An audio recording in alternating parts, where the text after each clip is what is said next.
Hello friends, welcome to my channel miracle of God. जय श्री राम, जय नीम करौरी महाराज जी। आज हम बात करेंगे नीम करौरी महाराज जी की परम भक्त, जिनका नाम है मौनी माता। जानिए मौनी माता कौन थी, कहाँ से थी और क्यों वह नीम करौरी महाराज जी से जुड़ी।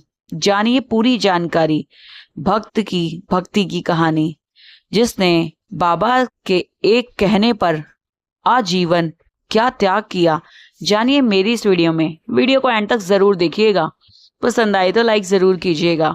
कमेंट में जय श्री राम लिखना ना भूलिएगा।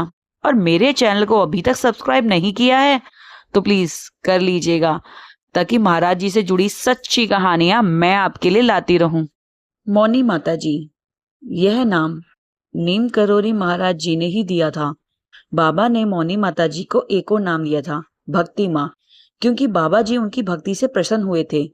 भक्ति और त्याग, त्याग किस चीज का था, यह जानिए मेरी इस वीडियो में। नीम करौरी महाराज जी की परम भक्त मौनी माता जी का मंदिर भीमताल में है, जिसे भक्ति हनुमान मंदिर के नाम से जाना जाता है। यहाँ पर आप योग मेडिटेशन करते हैं और आपको परम शक्ति मिलती है। मौनी माता जी के पास आध्यात्मिक शक्तियां भी थी। नीम करौरी महाराज जी द्वारा दी गई यह शक्तियां एक अपने भक्त को तोहफा था, क्योंकि उन्होंने त्याग ही ऐसा किया था। वह आश्रम में रहती थी। अपने वैवाहिक जीवन को त्याग कर वह भक्ति का मार्ग अपनाती हैं और नीम करौरी महाराज जी के शरण में जाती हैं। महाराज जी के आश्रम में जब वह जाती हैं तब उन्हें सब मामा कह के बुलाते हैं, नीम करौरी महाराज जी भी। परंतु स्वभाव में वह बहुत झगड़ालू होती हैं, बात बात पर गुस्सा भी हो जाती हैं और दिल की बहुत साफ होती हैं। बाबा उनकी भक्ति देखकर बहुत मुस्कुराते थे। एक दिन ऐसा हुआ कि आश्रम में हद ही हो गई। उनकी लड़ाई किसी अन्य भक्त के साथ हो गई। तब बाबा ने गुस्से में कह दिया, चुप हो जाओ, कितना बोलती हो, हमेशा बोलती ही रहती हो, तुम चुप क्यों नहीं रहती।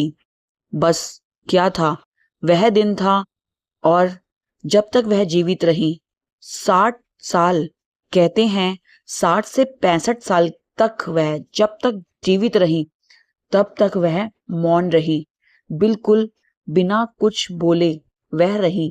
क्या ऐसा हो सकता है, कोई भक्त अपने गुरु का इतना आदर सम्मान कर सकता है कि उनके एक बार कहने पर वह बिल्कुल शांति हो जाए, मौन धारण कर ले और वह बोले ही ना कुछ भी शब्द। वह बाद में इशारों से बात करती थी और जब उन्होंने मौन धारण किया तब उन्हें बाबा से द्वारा दी गई अन्य शक्तियां प्राप्त हुई, जिसके कारण वह मौनी माता कहलाई, मौन रहने वाली मौनी माता।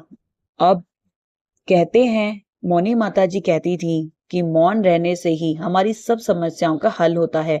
हमें जरूरत से ज्यादा बोलना ही नहीं चाहिए, हमें उतना बोलना चाहिए जितना हमारे लिए आवश्यक है।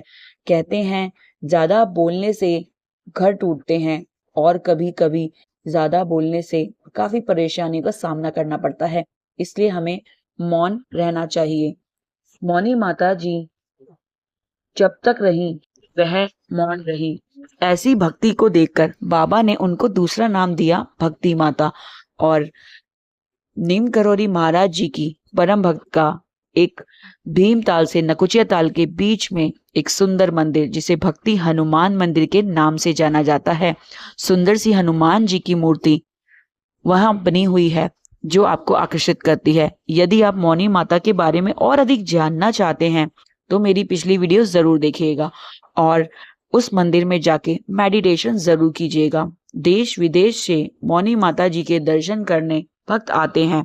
मौनी माता जी का विग्रह उस भक्ति हनुमान मंदिर में है, जहां पर आप मेडिटेशन कर सकते हैं। अब वह नहीं है, परंतु आप उनको वहां महसूस कर सकते हैं। उनको बाबा जी द्वारा दी गई कुछ शक्तियां भी हैं, जिसे वह लोगों का उद्धार करती थी, लोगों की समस्याओं का हल करती थी। और भीमताल के जितने भी भक्त उनके पास आते थे वह उनकी सभी समस्याओं का हल करती थी।